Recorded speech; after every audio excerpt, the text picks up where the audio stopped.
बिस्मिल्लाहिर्रहमानिर्रहीम। अस्सलाम वालेकुम वरहमतुल्लाहि वबरकातुहू। मैं हूँ आपका मौलज डॉक्टर मोहम्मद आसिफ यूनस। आज हम डिस्कस करेंगे मैदे की एक इन्फेक्शन यानी एच पाइलोरी के बारे में। एच पाइलोरी एक बैक्टीरिया है जो हमारे मुंह के रास्ते से मैदे में और अंतड़ियों में दाखिल होता है और मैदे की सोजिश करता है। ये हमारे मैदे के अंदर बाकायदा परवरिश पाता है और वहाँ पे राइश पज़ीर होता है। बहुत सारे बैक्टीरिया जो होते हैं और किस्म के बैक्टीरिया वो जब हमारे मैदे के अंदर पहुँचते हैं तो मैदे के तेज़ तेज़ाब में वो ख़त्म हो जाते हैं। लेकिन ये एच पाइलोरी ऐसा सख्त जान बैक्टीरिया है कि ये सालों के हिसाब से आपके मैदे के अंदर और अंतड़ियों के अंदर जो है वो ज़िंदा रहता है और अपनी जो है वो कॉलोनीज़ बनाता है और मैदे की इन्फेक्शन और मुख्तलिफ़ किस्म के अवारस पैदा करता है।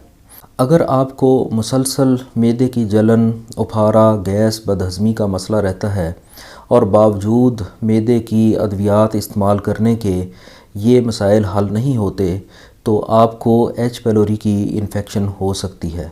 1982 यानी 1982 से पहले डॉक्टर्स का ये ख्याल था कि मैदे का अल्सर जो है वो मसालादार चीज़ें खाने या स्ट्रेस से या सिगरेट पीने वाले हजरात को ही होता है।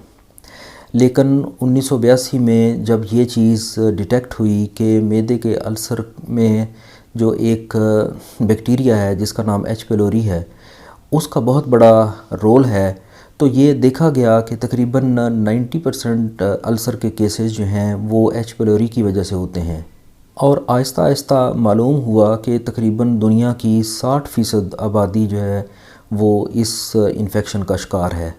ये बैक्टीरिया हमारे जिस्म में गंदा पानी पीने से या कच्ची सब्ज़ियां जो कि बग़ैर सफाई के आप इस्तेमाल करें या ऐसा सलाद जो अच्छे तरीके से हाइजेनिक कंडीशंस के अंडर उसको ना बनाया गया हो, तो ऐसी चीज़ें इस्तेमाल करने से ये बैक्टीरिया हमारे जिस्म में दाखिल होता है।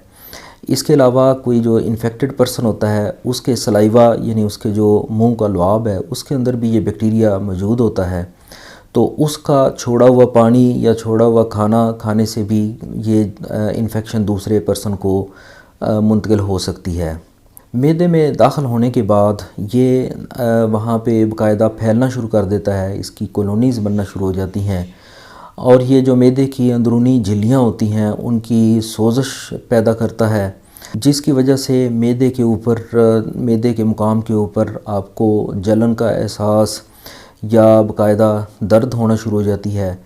चूँकि इससे हाजमे के जो एंजाइम्स होते हैं वो भी डिस्टर्ब होते हैं, इसलिए बदहज़मी की शिकायत, गैस, खट्टी डकारें आना, हाइपर एसिडिटी, तेज़ाबियत की शिकायत और इस तरह के जो पेट के मसाइल हैं वो जन्म लेते हैं।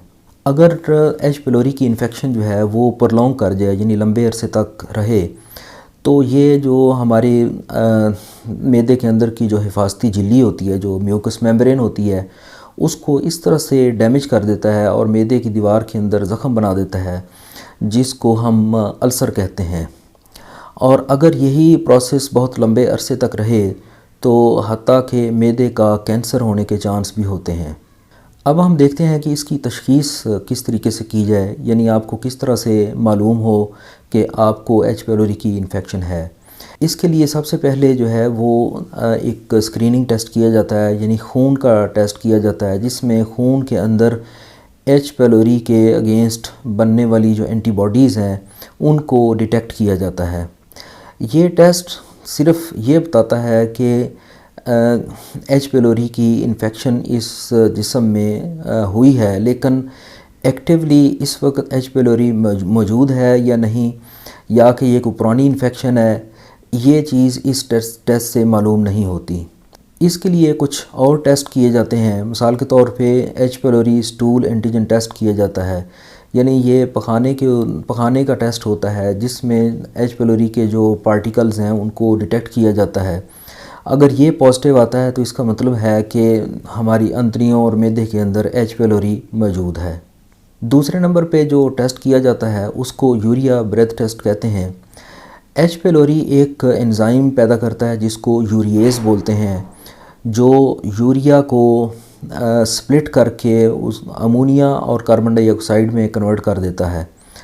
तो इस सिलसिले में जो टेस्ट किया जाता है उसमें यूरिया की कुछ मिकदार की गोलियों की शक्ल में खिलाई जाती है, और अगर बैक्टीरिया मौजूद है मैदे के अंदर तो वो इन गोलियों में मौजूद यूरिया को कार्बन डाइऑक्साइड और अमोनिया में तब्दील कर देता है, जिसमें कार्बन डाइऑक्साइड की जो है वो मिकदार हमारी सांस से यानी डिटेक्ट कर दी जाती है, जिससे पता चलता है कि ये एच पेलोरी की इन्फेक्शन मौजूद है।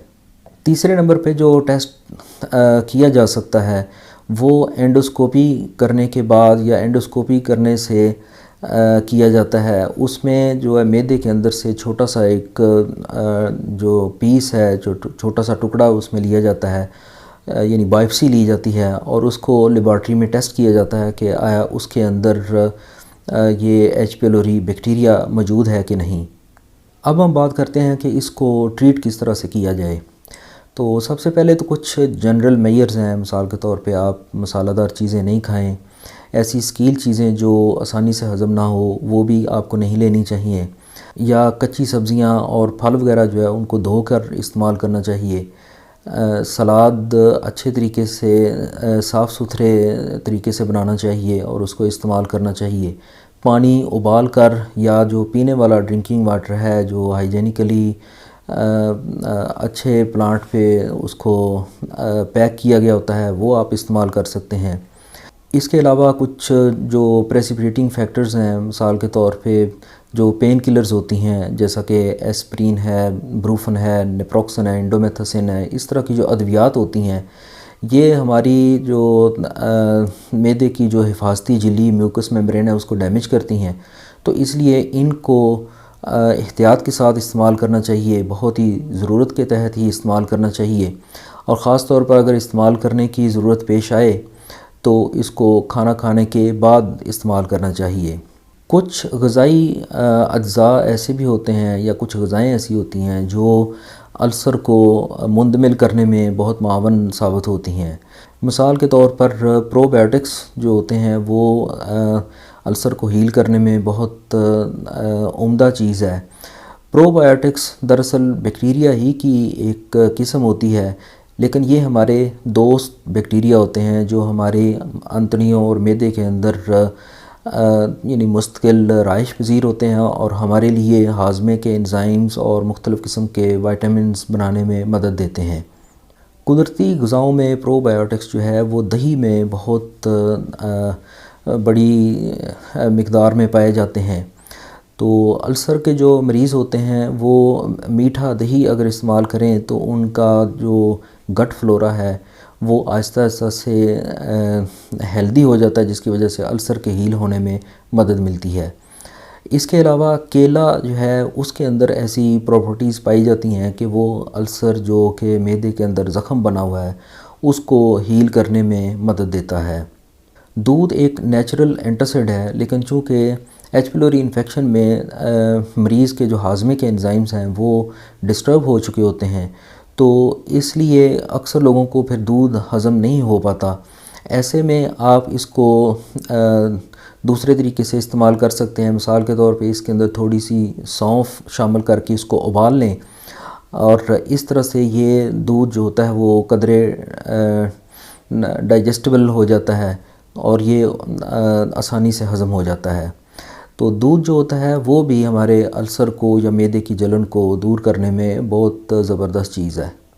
एच पेलोरी को इरेडिकेट करने के लिए यानी जिस्म से, मैदे से और अंतड़ियों से निकालने के लिए कुछ अद्वियात का कोर्स करवाया जाता है जो तकरीबन 10 से 14 दिन तक दी जाती हैं। इसमें कुछ एंटीबायोटिक्स होती हैं वो इस्तेमाल करवाई जाती हैं। PPIs यानी प्रोटॉन पंप इनहिबिटर्स जैसा कि ओमेप्राजोल वगैरह ये साथ में ऐड किए जाते हैं और जो एंटासिड्स भी साथ में दिए जाते हैं। लेकिन ये अद्वियात जो हैं ये किसी मुस्तनद डॉक्टर की ज़ेर निगरानी ही इस्तेमाल करनी चाहिए ताकि इसको प्रॉपर डोज़ के साथ एडजस्ट करके दिया जा सके। मैदे के अल्सर को दुरुस्त करने के लिए कुछ देसी अद्वियात भी हैं, यानी नेचुरल इंग्रेडिएंट्स पर मुश्तमिल कुछ ऐसी चीज़ें हैं जो बहुत फ़ायदेमंद साबित होती हैं। मिसाल के तौर पर आप ये नुस्खा इस्तेमाल कर सकते हैं। इसमें आपने इस तरह से करना है कि आपने कलवंजी 50 ग्राम लेनी है, मलट्ठी का जो पाउडर है यानी पीसी हुई ये भी 50 ग्राम लेनी है, हल्दी 25 ग्राम, सौंफ 50 ग्राम और साबित इसबगोल भी 50 ग्राम। साबित इसबगोल के अलावा बाकी जो अशिया हैं उनको आपने बारीक पीस कर पाउडर की शक्ल में बना लेना है और बाद में साबित इसबगोल इसके अंदर मिक्स कर लेना है। तो ये जो एक मटेरियल, एक सफ़ूफ बनेगा, इसको आप किसी शीशे के या प्लास्टिक के जार में महफूज कर लें और खुश्क और ठंडी जगह पर इसको रखें। इसकी जो छोटी चम्मच है, यानी जो चाय वाली जो चम्मच होती है, ये सुबह और शाम आप पानी के साथ इस्तेमाल करें। 1 से 1.5 माह ये नुस्खा इस्तेमाल करने के बाद आप देखेंगे कि इंशाल्लाह आपके जो अल्सर है या जो मैदे की जो अंदरूनी झिल्लियाँ हैं वो ख़ासी मज़बूत हो गई हैं और मैदे का जो ज़ख़म है उसको मुंदमिल होने में बहुत मदद मिली है।